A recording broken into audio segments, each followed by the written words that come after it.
You will also hear me saying something super sensationalist, like the manosphere is trying to infiltrate the fashion world, because I'm going to need the snippet at the beginning of the of the recording. I love it. Youna is a French model agent and scout based in Norway. She has been developing new talents since 2013, working all over Europe between agencies like Viva, Le Management, and now Idol Looks. She has seen many changes in the industry, and she's here to talk the loss of body positivity, race inclusion, and now manosphere adjacent guys who want to become models. This is Vittoria. I'm an Italian photographer and video maker, and in my 10 years in the fashion industry, I've seen many things that should definitely change. This is House of Fuss, where we peek behind the scenes to complain about the issues of the fashion world. Here I am, just trying to be myself. It's a crazy world, looking to find my place, and all they do is la la la la la. Hello everybody, welcome to House of Fuss. I am Vittoria Barbiero, and today we have Youna Baupoux here with us. Hi Youna, how is it going? Hi, I'm good. How are you? I'm fine. Thank you so much for being here today. It's such a pleasure to have you. And to start our interview off, I would like for you to explain a little bit how modeling agencies work.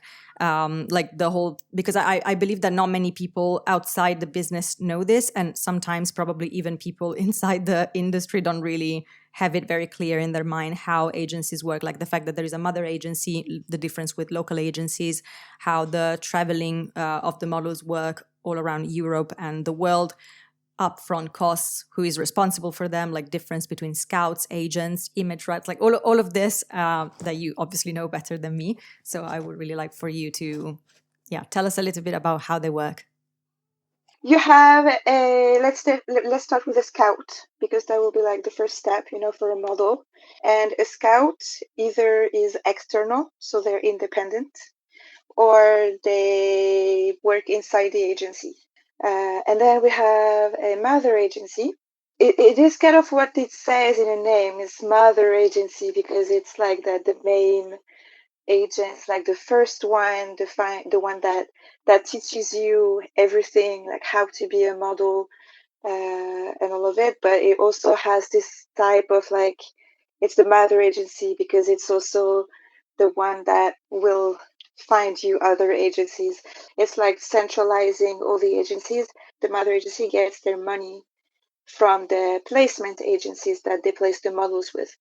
Some of them don't book any jobs, they just manage the models.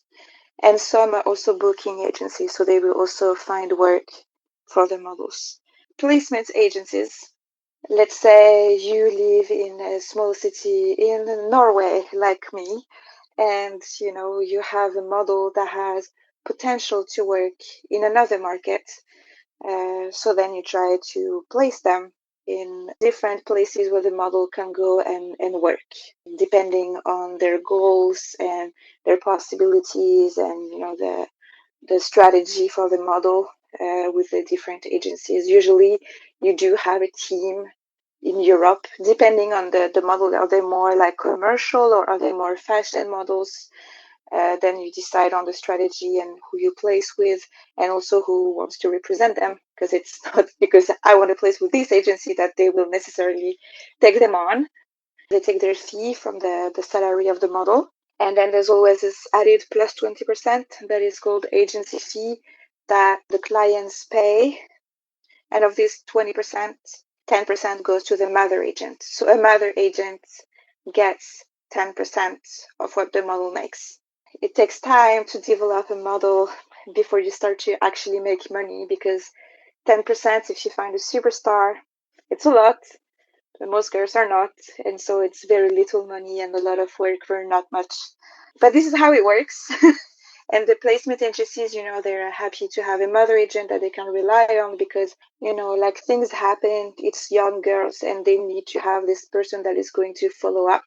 And so it's not like a booker's job to do all this necessarily, of course, depending on the agency and the market you're in. But it's a lot of things like organize visas, organize plane tickets, the logistics, all the teaching. All of this needs to have one person that does this job. And that is the mother agent's role. That was absolutely clear.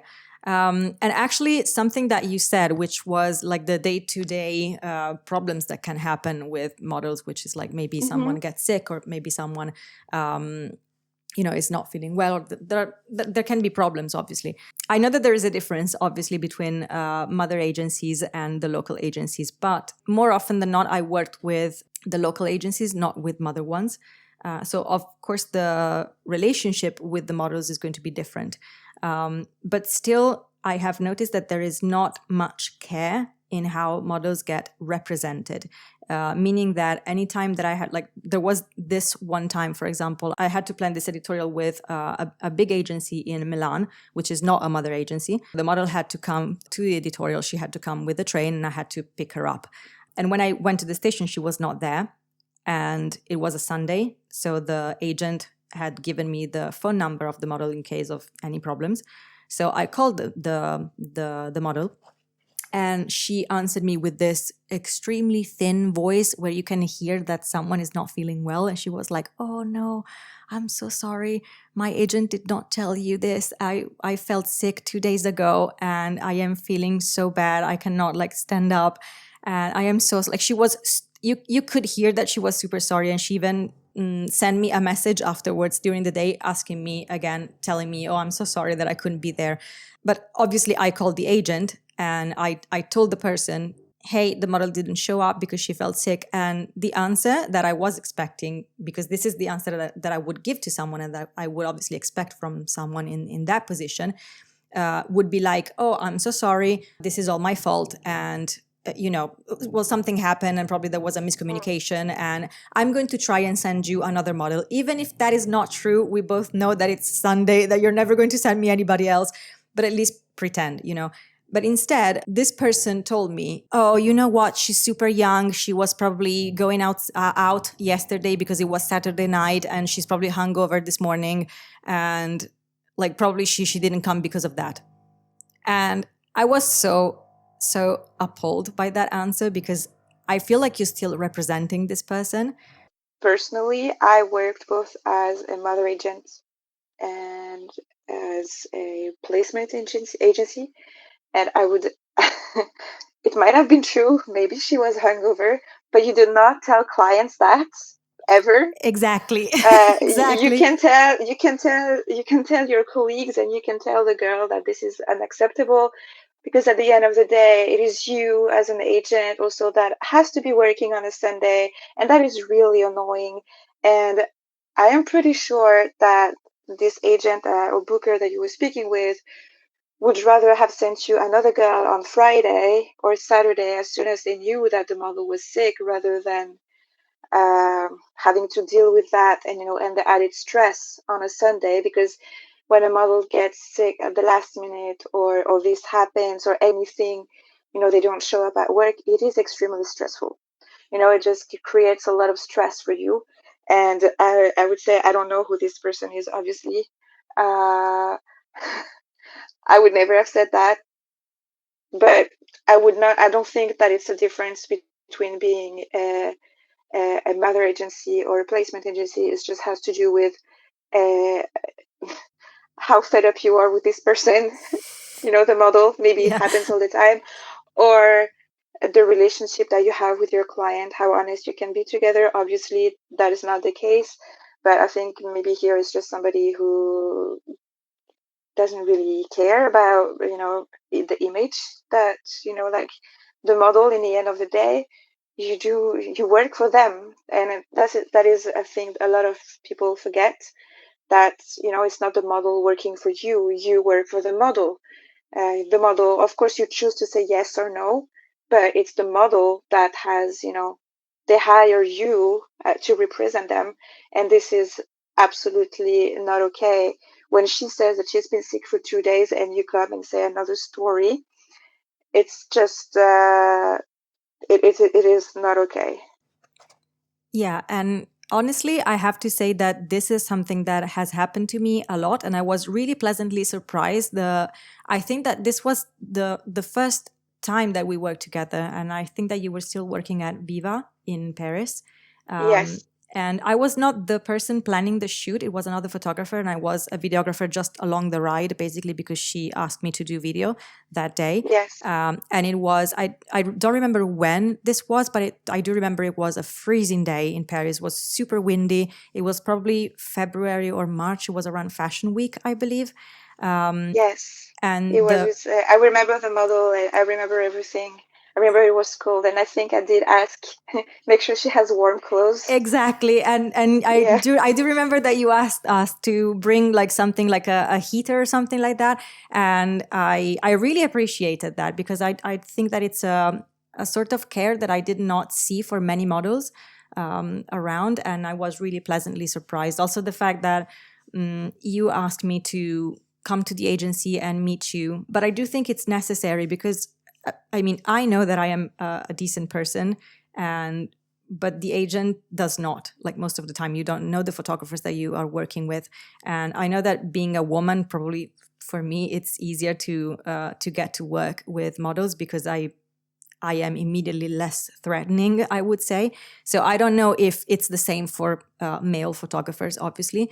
But I like when I am being asked to go to the agency, to meet the agents, to make sure that I am on, at least a decent human being. And I don't see that done very, very often. So when it happens, I really like to see that. It's a level of care that I think should be required for agents, to be honest. It is true. Like, these girls, especially like in the local markets, we kind of like in my city, I kind of know everybody. But if there's somebody new who contacts the agency and I've never heard of them, I want to meet them. And I always tell the model to bring a friend or their mom, whoever, somebody, just in case, because they just need to learn to get this strength to be able to say no. And Absolutely. It's easier if they have somebody they can look at, because it's not everything that they will want to be doing. And it's not often that they will dare to say no. When it comes to being in Paris, I worked myself as a test photographer before. And I remember being invited by an amazing person called Rosie Ware. She was at Marilyn at the time, and now she's in Milk in London. And she invited me, and she gave me really like, she made me feel good, and she made me feel like she really cared about the girls. And I kind of, learned from that. I think that is something that I wanted to be as well, like a person that cares. And, in this job, we don't have a school to become an agent. You kind of like take what you like from different people, different places, and you learn from it. And, you just become better and better. And I always want to do that. But in Paris, of course, it's a lot of weird things that can happen in the city. I want to know who I send the girls to, because they don't have a friend or their moms to go with, and I cannot go on every shoot. So I have taken a girl to a shoot before, because it was in a kind of sketchy area, and she did not speak French, and she barely spoke English, and it just didn't feel safe for me to be sending her in like La Chapelle.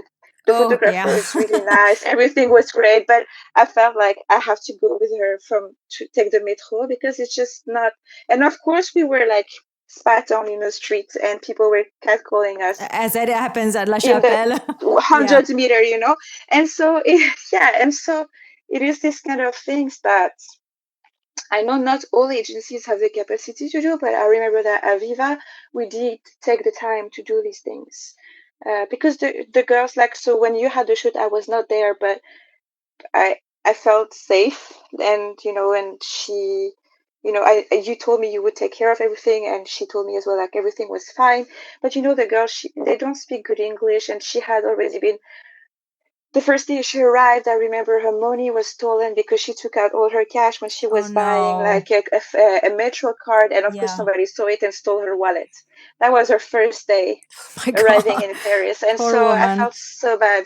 I felt so bad for this girl, and it happens. It's Paris. It's a big city, and it's the same, in London. So you want to be like the best person you can be, but I do know, like, I was working at Viva, like it's a really good agency, and there's not a lot of girls, and they really care. But it's not like this everywhere, like I don't know other agencies that take their girls shopping, for example. They just say, go buy this.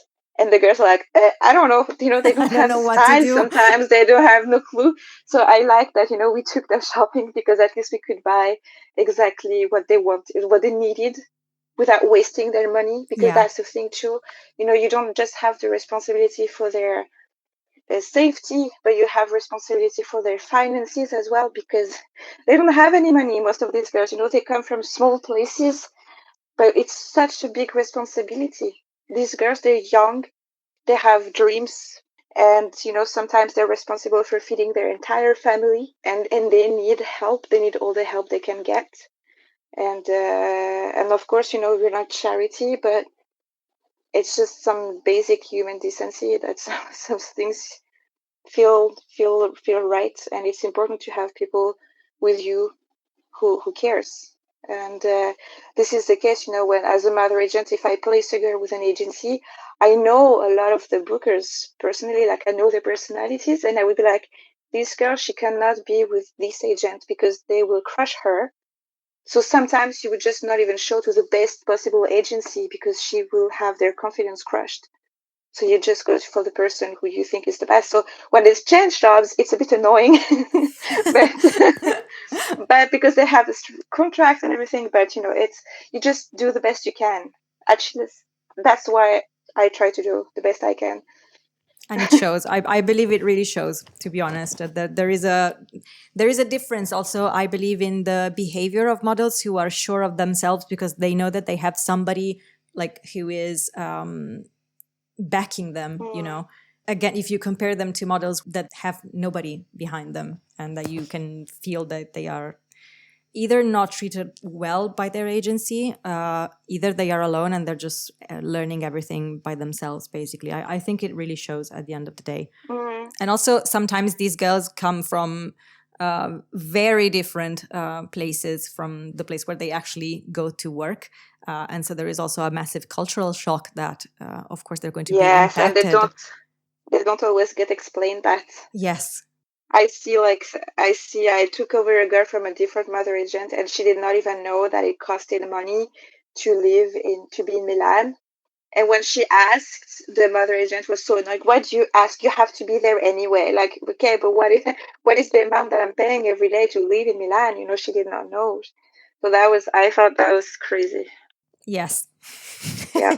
It is, especially because if you come to live in big cities in Europe, it's going to cost a lot, and you need to be aware of the upfront investment that you will have to pay for. And you cannot, especially if you're extremely young, you cannot go and not know anything. It's borderline criminal to me, to be honest. So before we get into the main topic of today, which is, the title of the podcast, I know that there is another subject that you care about and wanted to discuss. I recently touched upon the body positivity issue in fashion with Gaëtan Piffre in a previous interview that we made for House of Fuss. And in our talk, we were discussing, but we just touched upon it. It was not a very thorough discussion about that. It was not the theme of the interview, but we were discussing how, from our perspective, body positivity was never really in. It was something that brands were doing just to follow the social discourse around it, because it was in fashion a couple of years ago, and that now basically they're back to not pretending anymore that they want to be inclusive. From your perspective, which maybe is different from ours because obviously we are both photographers and you see a different record of cases when it comes to brands' demands because you see them from the backhand, basically. Do you think that body inclusivity was improving in the past years? And has it changed now? No, it has not improved the past years. It has disappeared. I mean, I don't have the statistics in my head, but I can say that now if I scout somebody or if I find a girl who is absolutely beautiful, but she's not, we call it's awful. I'm going to use this language now. It's awful, but we say in shape. Yeah. She's not in shape, which means in the right measurements. Then I don't even scout her because I don't have any clients for her. So there is no more. I mean, there is still a market for sure. I mean, you still have agencies like Curve in Germany, or you still have curvy models, but they don't work as much as they used to. And me personally, I don't have any client anymore that demands or have requirements of sizes. First of all, it's always been very difficult to develop a curvy model. You don't easily find photographers who want to do it because they don't find the right styling and they just don't have the interest. They want to book the models who are going to be superstars, and they are not very often the curvy models, unfortunately. I think the world would be a better place if we had, representation Yes. of different, not just colors and age, but different sizes. But I feel like, nobody's pretending anymore. I don't know what happened. They were it was really doing good for everybody. I think even the very, very thin models, they could relax a little bit more. It was just like these few years that was like easier to work. We didn't have to care so much about the measurements, but now everything is back to being like, even in Scandinavia, it's like more than 95 around the hips. It's very difficult. 92 is best, because there's these two in Scandinavia, you cannot look too skinny. So the girls who are skinny, they cannot work here. They do not work very much here. Then it takes a lot of motivation and hard work on their body if they want to work in Paris or anything. So for some of them, we just say it's not realistic. Like you cannot go down 10 centimeters. That will make you sick. There is no place on the runway for a curvy new face, not that I've seen. It's still the same girls. It's like 2 or 3 girls with curves who walk the shows, and they are mega superstars. So, but there is no new girls anymore.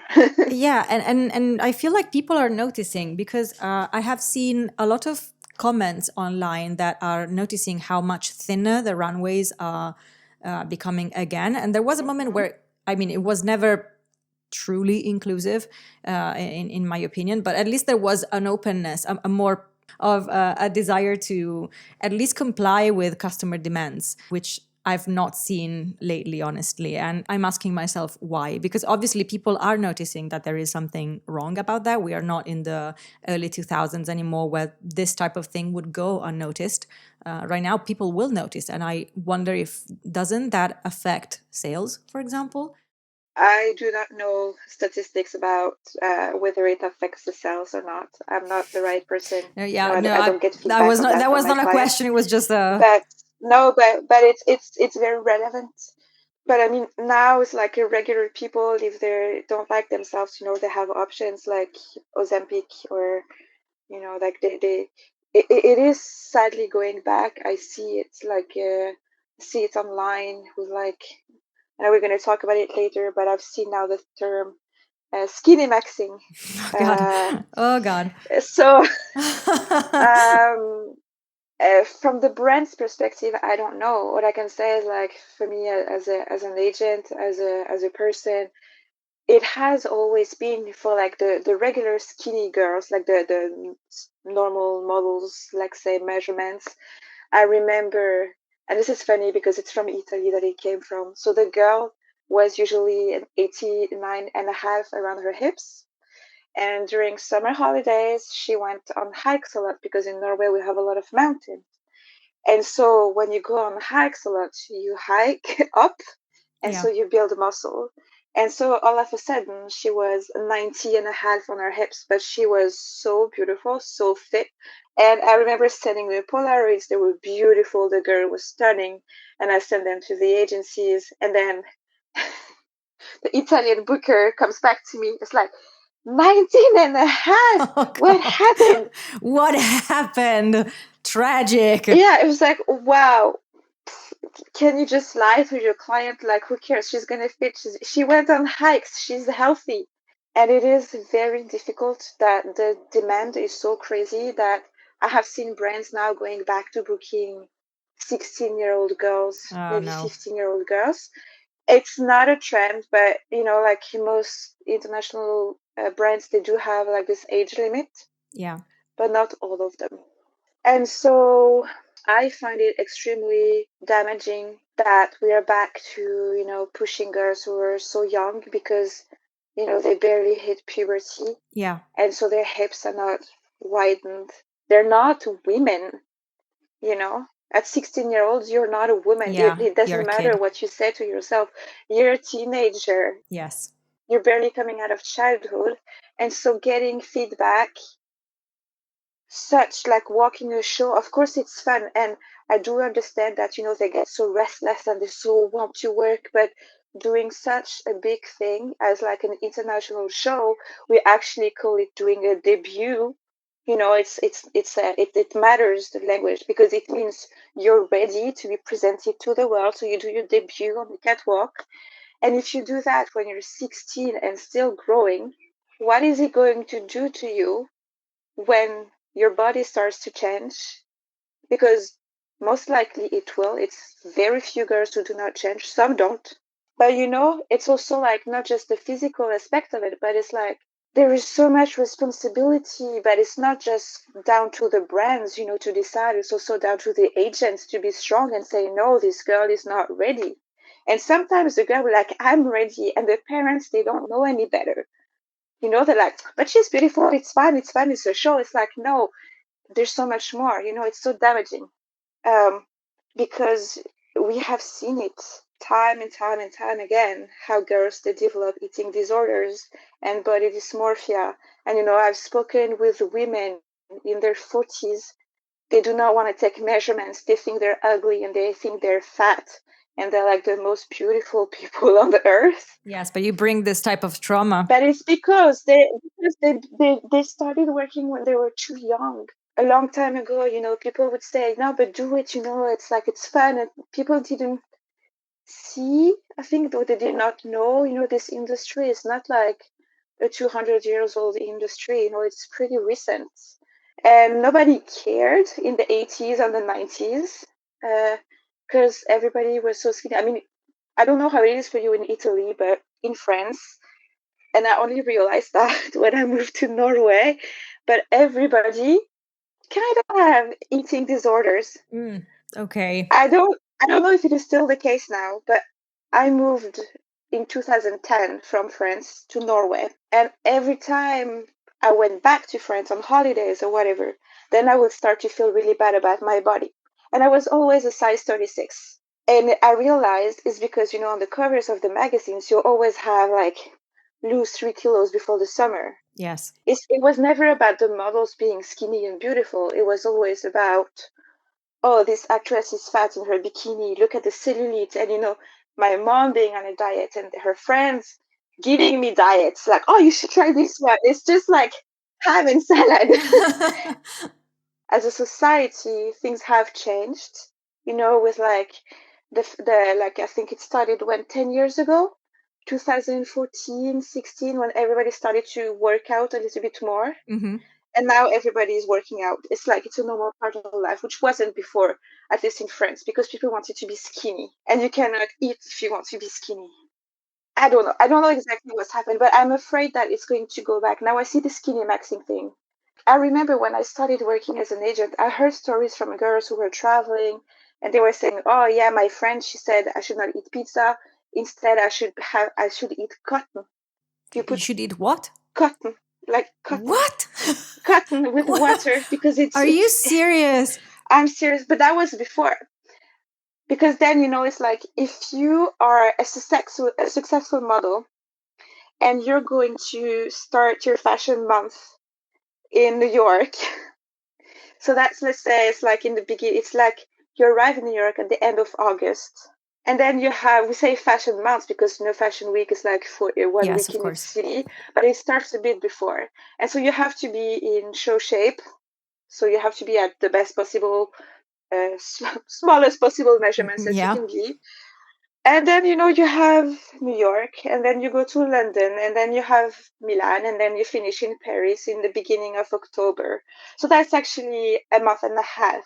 Mm-hmm. And if you walk a lot of shows, then you also have all the fittings that go with the day before the show. So let's say you walk 2 or 3 shows per day, which is really good. It's crazy.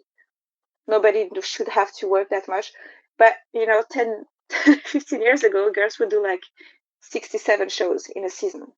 Wow. So if you that don't... would leave you dead by the end of it. Exactly. So if you don't eat, how do you survive? You see the girls who do all these shows, usually they quit after a few seasons. And it's like, oh, this girl disappeared. What happened? It's like, well, guess what? Exhaustion. Yeah, exhaustion. She probably got sick. And so this trend of being so skinny, it's so damaging. Like, I'm sorry, but agents, usually it comes from the placement agencies who like, oh, she has 1 people, she cannot come to Paris. Oh, she's not in shape, she should not come, Mm-hmm. And we don't work on her. We don't keep her motivated. We don't give her a job until she's ready. It's super interesting for you to tell me this, because you anticipated one of the questions that I had for you, which is if you feel like agencies have some responsibility in this, or have at least something to say in this, or if it's just up to the casting agents or to the brands to request specific people. Because of course, market works with offer and demand, and usually the demand is stronger than the offer. So of course, if the brands are going to require some specific measurements and faces and body types and everything, of course they're going to have the upper hand. But I was wondering if agencies could have something to say about this. You kind of already answered me, but I think that the agencies, they want the best for the model. They want the models to be in town, and when they come in town, they have to make money, because nobody wants to have a girl who has debts. So they have to be in the best possible appearance when they arrive in town. So of course they have to be able to fit the samples. And so you don't go to Paris if you're a size 38, because I don't know what clients will book you. Maybe more commercial clients, I don't know. I don't know them. I see it's like you will work more if you're smaller. And so when it comes to fashion weeks, let's say you book a show, or like let's say you work on a show, and they have like 50 looks or 60 looks, whatever. So most of the shows are already pre-booked, like all the models, like Bella, Gigi, Kendall number 2, like they're all gonna do, but like all the superstars, they book the show. It's already kind of booked, yes. And then you have like the like like girls like Julia Novis, or like who always do like the best shows, Mika Ganas, like all these girls, superstars. They already have booked the show. They just have to say, like, the agent just have to negotiate the rate and say yes or no. And so there is maybe 5 spots for new girls. Mm-hmm. And this is like just to do your debut on the catwalk on a big show is how you launch a career. And so usually these looks, because the other superstar models, they have bigger measurements. They're women, they're older, they are not 88 on the hips, they are maybe 90, maybe more, maybe less, but so the looks that are left are usually looks that a new face has to be able to fit in. Mm-hmm. Although there is a fitting, the day before, the collection is usually built on a girl who is like, I would say 80, 60, and then 88 around the measurements. I would say like 78, 58, 88 would be like ideal for a fitting model. So the whole collection is built on 1 or 2 girls who have these exact measurements.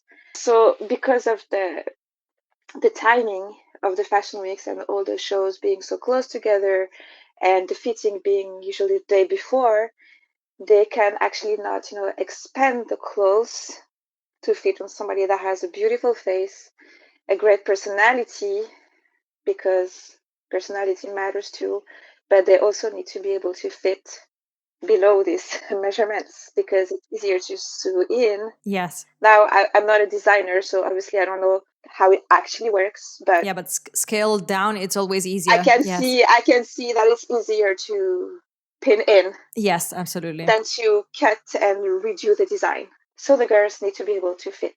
That's what they say. Sometimes you have a fit to confirm, which a fit to confirm does not even mean that if you fit the clothes, you get the job, which I think in my head sounds very damaging, because a girl can be like, oh, I fit the clothes, but they didn't think I fit good enough, so I didn't get the job. It's like, no, it's a casting round 2, actually, because there's maybe like 5 girls who are going to try to fit in your dress. And who gets the job is not necessarily the one that fits the best, but who knows?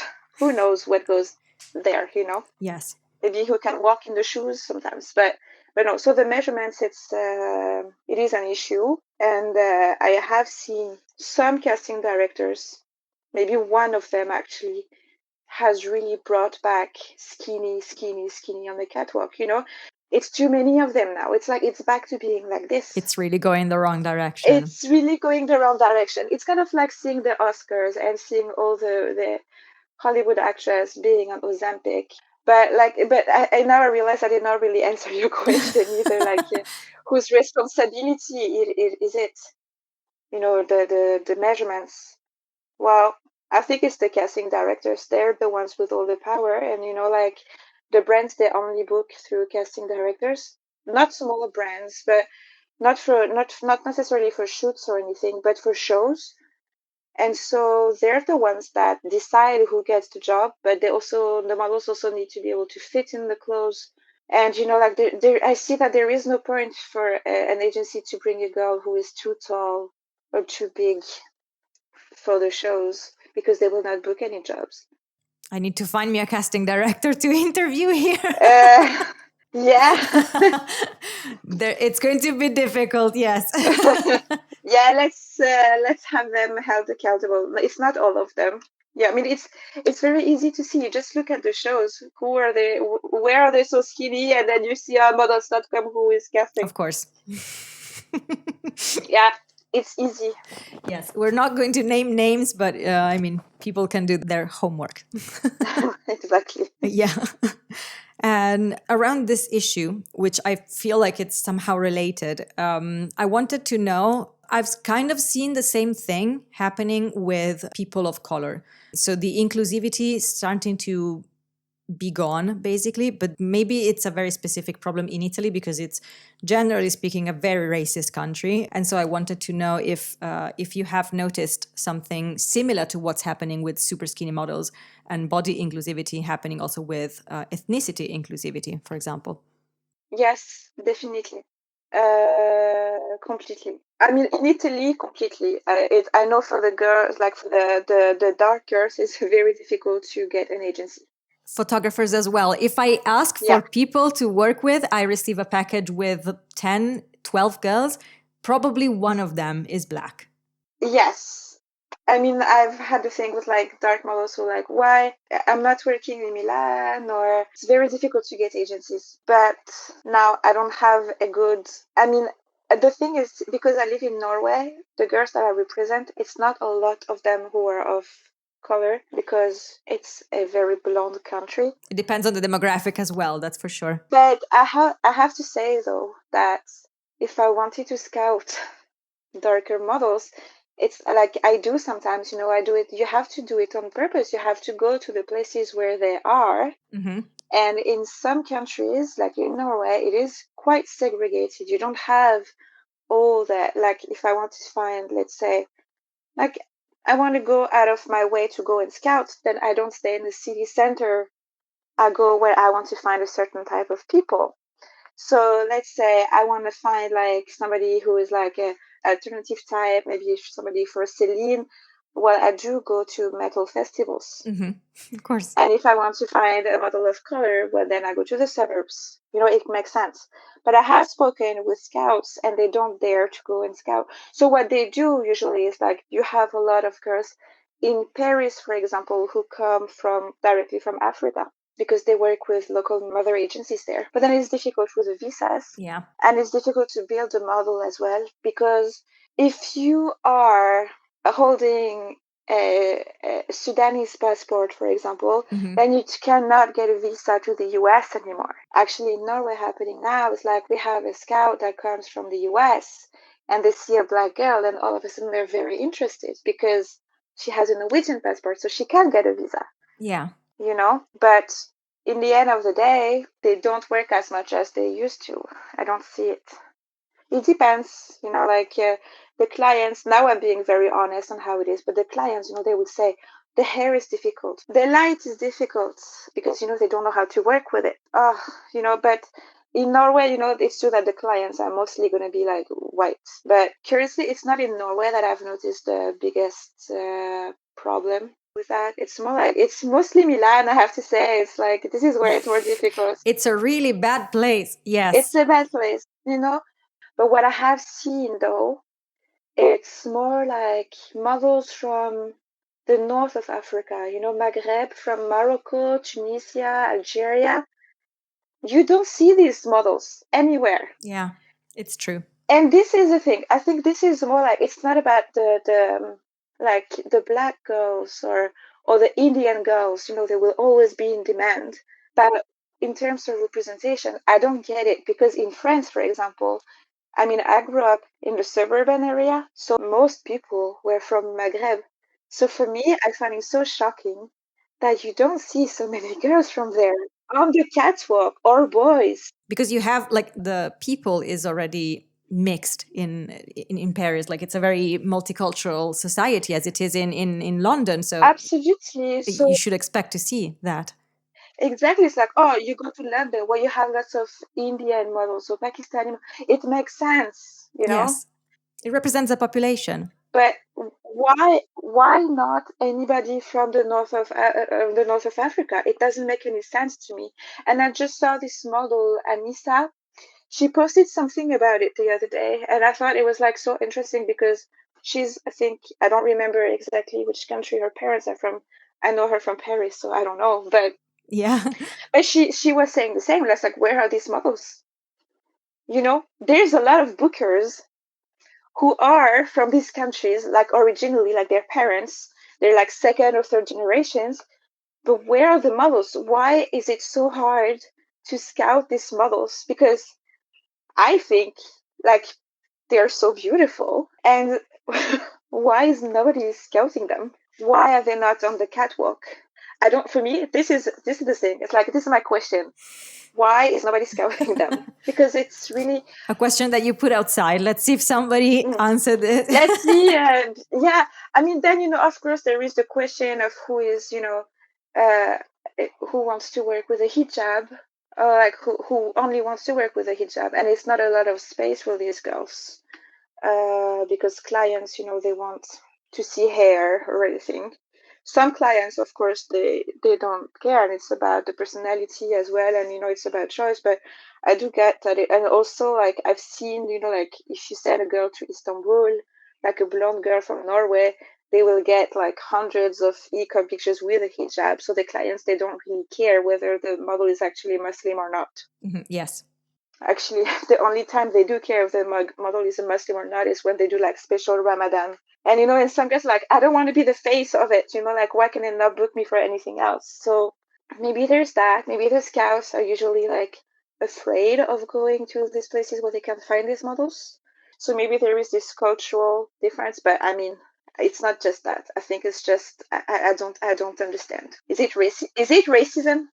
I think maybe the point is kind of similar to the body inclusivity. So it's like nobody is willing to take risks of proposing new people, basically proposing different people. You go back to what is known, to what is already being seen, and you feel like it's safe, which is not, obviously. But actually, for this, I think it's not that, because the sizes, it matters. In the end of the day, you have to fit in the clothes. But the color of your skin, if you fit in the clothes, it shouldn't matter. So I think it's also because the scouts, they're white in Europe, and they are the ones with the power. And who they scout is who the casting directors are going to see. So if you don't show them, if the girl fits in the clothes, I don't see any problem. Then it's really in the eye of the scout to propose the girls, if they believe in them. And then the casting directors, you sell them to them. And if they see a girl who they think is beautiful too, but they're also white, the casting directors, so... So, So this is it. That is the thing. So speaking of times changing for the worse, looksmaxxing. Because this is actually what basically prompted me to ask you for this interview, really, is that you were posting a story in your Instagram stories speaking about the manosphere that is trying to infiltrate the world of fashion. what is happening. Well, I hope that is not the case. No, but what I have seen happening the past year, it's boys when they send applications. A lot of them, they don't say that they've been looksmaxxing, in their when they apply to become a model, but it's the way they present themselves, the other things that they write about themselves, or if they have their social media linked, then I can see, their TikTok or their Instagram that they are in it. Yeah. So it's kind of small things like how they define themselves. Like I am lean, I have like a very defined jawline and my cheekbones. And because of what we know about, looksmaxxing and bone crushing and this type of things, for me, it really rings a bell. And I'm like, I can see what you look like.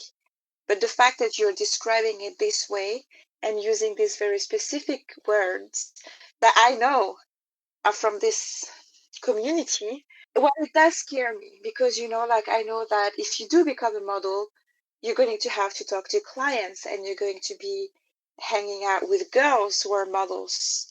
And I do not want that. Yeah.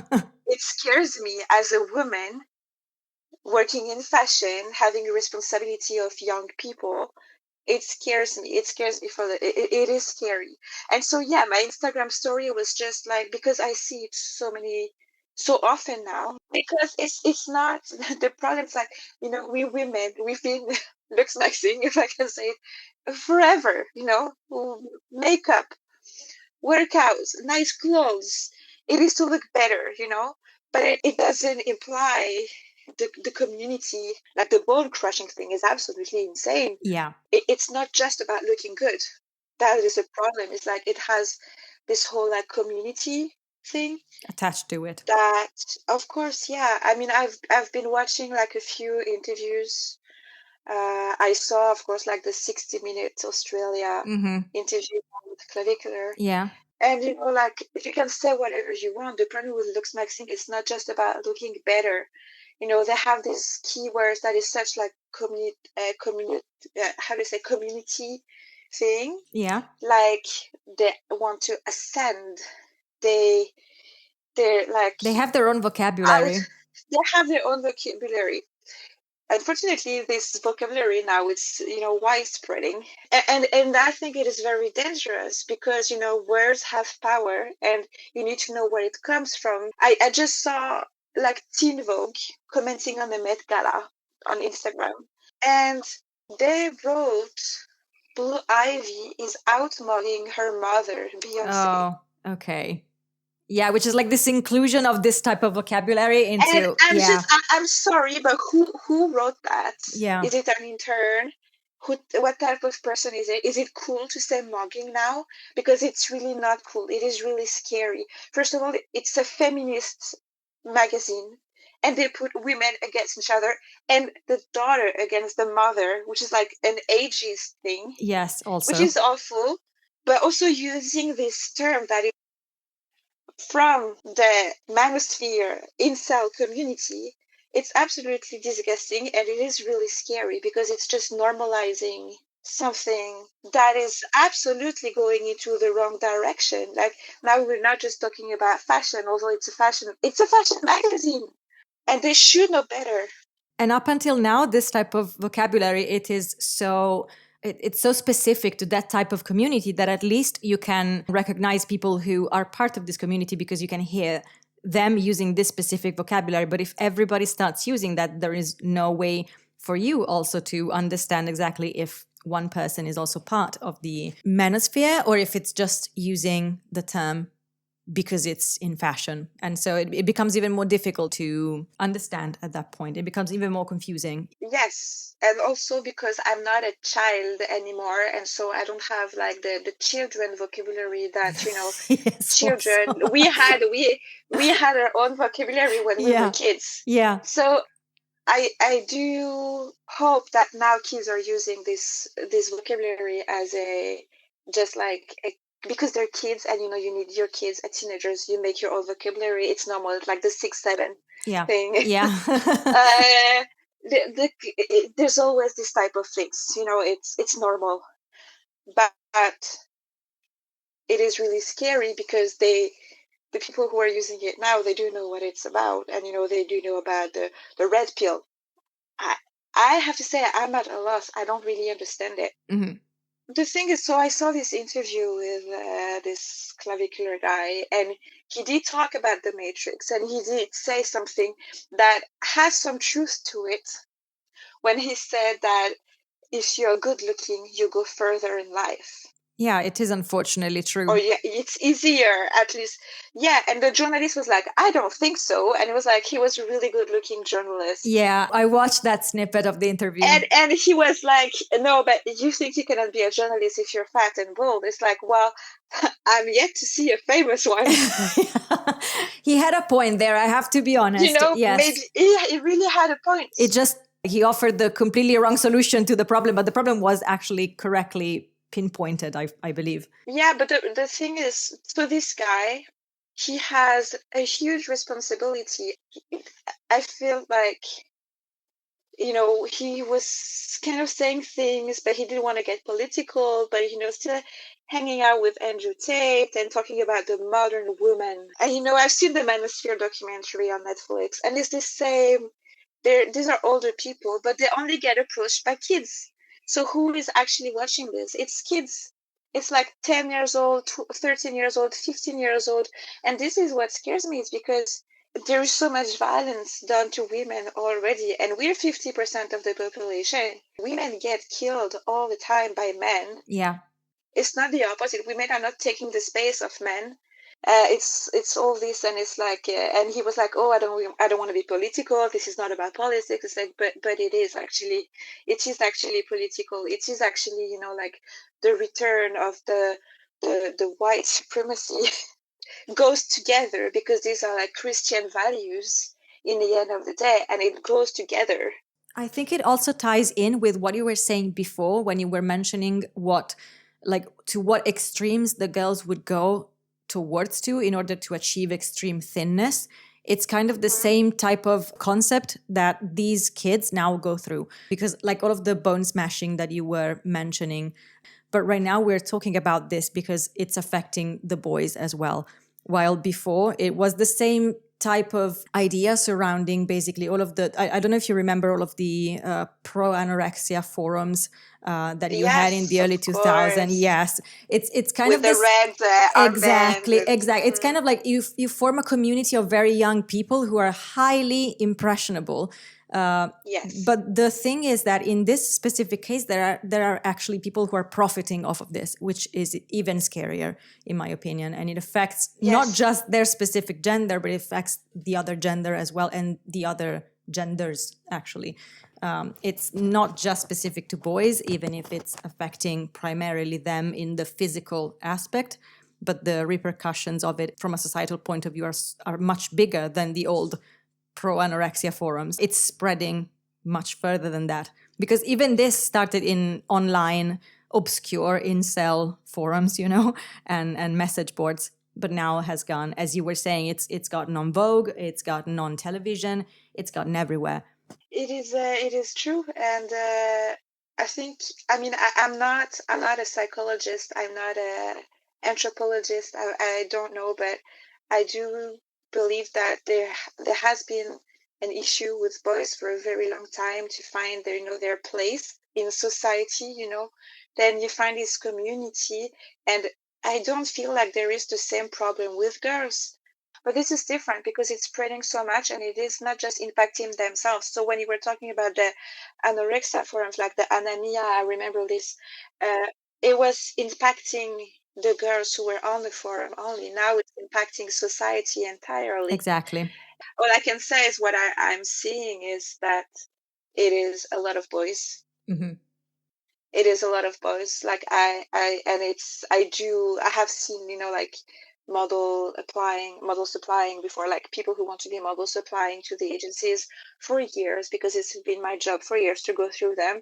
But the past 2 years, really, it's been before it was not that widespread, So it was actually like, if I was working from home and my boyfriend would just like look over, or I would notice something strange, because he's very online.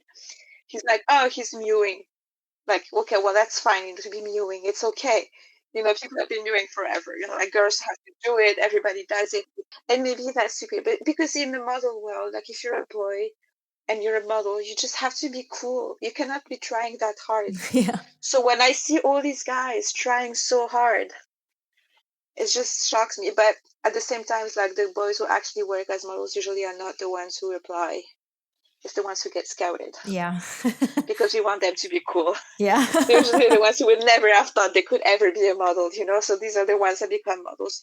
But you also have the good-looking ones. It's good to be taking care of yourself, using skincare, of course, but why this desire of, or like this fear of women taking your spot? Like, yeah. And also, like you're applying to work in an industry that is probably 80% made of women. Like literally the world of fashion is completely, I wouldn't say run by women, because obviously at the top of it, you can always find the men, but like it's always men at the top. Yeah. Yeah, of course. But you will be surrounded by a majority of women, aside maybe from photographers. But if you're going to be a model, you're going to have to work with women taking your spots, because there are not many spots for men still. Yes. And it's not a competition with the women either. It's just different. Exactly. I mean, there is like, actually, I was speaking with a person the other day, and this is a different topic, but he was like, oh, this model is complaining that now not only do they have to compete with other girls, they also have to compete with transgender models. And then I was like, no, because the clients, I'm sorry, but like the clients, if they want to book a transgender model, they will book a transgender model. They will not book a regular model. Yeah. Like a cis woman. Yeah. So it's not a competition.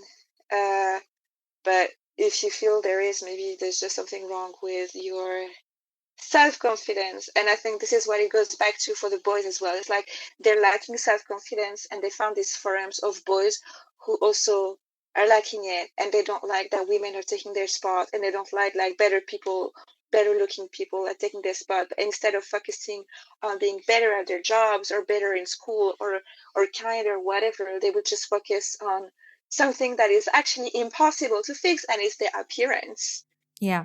They go bone crushing. It's not even like they go to the doctor and do injections in a safe environment. Or actual plastic surgery, yes. And they're kids too, because like, I'm sorry, but like look at a man in their, like 25-year-old man, and look at them when they were 18. They probably have doubled in size. Yeah. Most will go with age. But then they also fear age. And it's just like, it's so scary that and it's so sad really that this is what they find to feel better, is this community of people who don't actually help each other. They just want to outmug each other. No, it's just a competition in between them. It's a competition between them. Maybe, and even models, it's like, it's not always about who's the most beautiful. It's about it's the ones that got lucky, are cool and funny. I mean, most of them are absolutely gorgeous. I mean, it's not that, but it's not about being the most beautiful. But for these guys, they do think that. And I see this guy, clearly, he's a really cute guy. Like, he looks really nice, but he's insane. I feel really sad that although he's been banned from so many platforms, he's still the one we're talking about. Yeah. And everybody knows him. And now I feel like I'm participating in that, in like giving them a platform.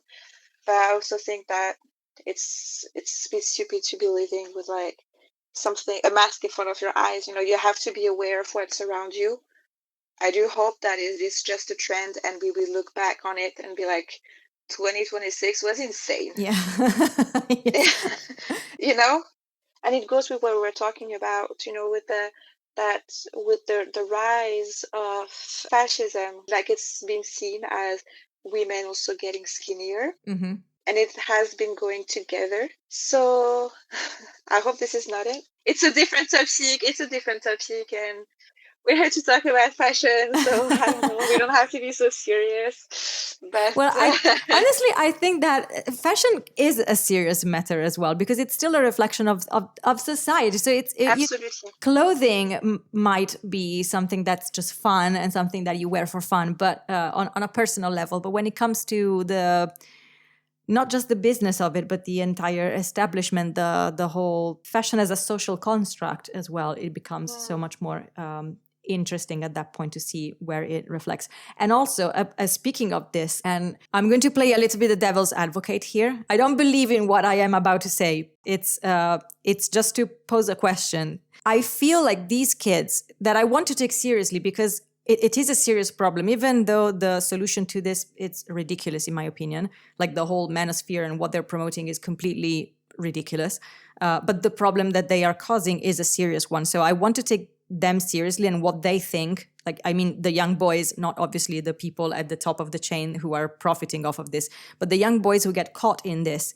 And I think they look at the fashion world and they see, okay, all of these models, the male models that we see, they are all obviously good looking. Like, yes, in fashion, we used to speak about unconventional beauty, but if you look at the actual people who get represented by agencies, and if you look at the ones who actually become successful professionals, what you see is that they are always unmistakably beautiful. And so from the point of view of a very young boy who is already caught up in this manosphere type of concept where you can see that only beauty is rewarded, and then you see these beautiful models, I think that maybe they fail to see where is the difference. Like, why fashion is different in this matter? You were mentioning that you look for somebody who is effortlessly cool, but to them, I think it translates to this. Yeah, I mean, I don't know what they think, but I would say, having seen the way they speak in interviews, that it is for sure a status ascension if they get taken by a model agency, to use their words, because then, you get confirmation by a professional that you look better looking than 99.9% of the population. And so maybe that you've made it. But the opposite effect is very interesting, is that most of the boys who are models today are often boys who never thought they could be a model or would be a model or wanted to be models. So they got their confidence from being a model, and it's very different, because I've spoken about this with different guys, not all of them obviously, so I cannot say that it's a rule, but the ones that I've spoken with, it's usually guys who were too tall, too skinny, too weird looking in school. Maybe they were bullied, but then they're like, at least now I'm confident with my looks, like I was scouted and I was booked, I did Prada, I did this cool show, I did this job, whatever. Somebody told me I looked great, and they know what they're talking about. And so they got confidence from that. But what I hope doesn't happen is that these boys who are looksmaxxers and they apply and they don't get a reply or whatever, that it doesn't crush their self-confidence, because it's not about them not looking good. It's just about the industry standards being not wanting this type of personality. And we're not looking for the guys who have the confidence because they get it on the job. We know that. We're just looking for people who don't want to be models, almost. It's when it comes to boys, it's very, it's contradictory almost. I think that what they are probably missing about what agencies actually look for in models is that you also look for the personality and for a specific attitude that they might have, and not necessarily just for the looks. I mean, looks are obviously a part of it, but it's not the only thing that you will look for. Correct me if I'm wrong, obviously. You're right. You're completely right. If their personality revolves around this, only around their looks, and their personality revolves only around the people that they go out with, and that is not what you're looking for. No, imagine, what is your hobby? Oh, I crush my bones. It's like, no, why are you gonna, like, we want to know who is interesting, like, I don't know, like, Do you go like build furniture, or you play tarot or whatever? Like, I don't know, something that it makes you. Because, when you go on set, you're going to speak with other people, and you cannot say, oh, I just work out a lot. It's like, okay, what else? Oh, yeah, I crushed my bones yesterday, so I have bruises all over my face. And so you have to put some extra makeup. I don't know. No, it's just the personality.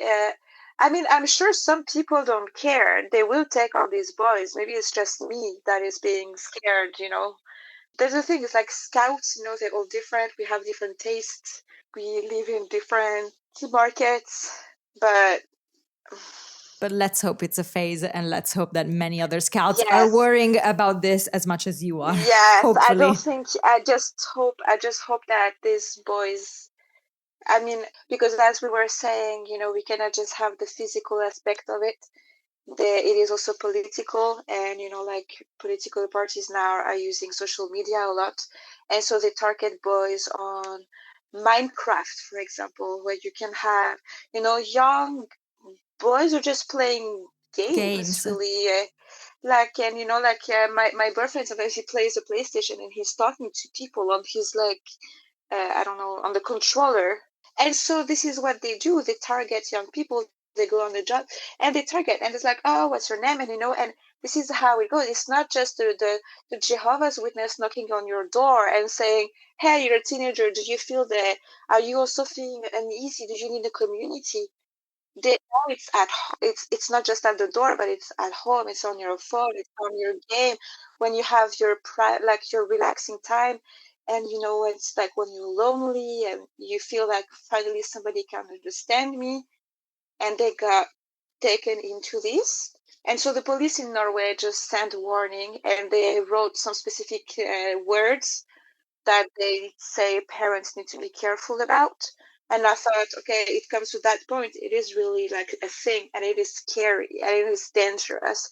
But at least it's good that somebody is making parents aware, because I don't think that a lot of people are aware what their children are doing in their bedrooms. So I hope that there will be more awareness around it so we can protect our boys. Because it's not just the girls that are being damaged by it, it's boys. I mean, they're really doing things to them, like the boys injecting testosterone during puberty. It's like, but they cannot produce it anymore, and they don't know. And they don't think about it. They don't think about how it will affect their fertility, because they don't care today. But in 20 years, 30 years, they will. And it's, yeah. Yeah. I know you cannot see my face.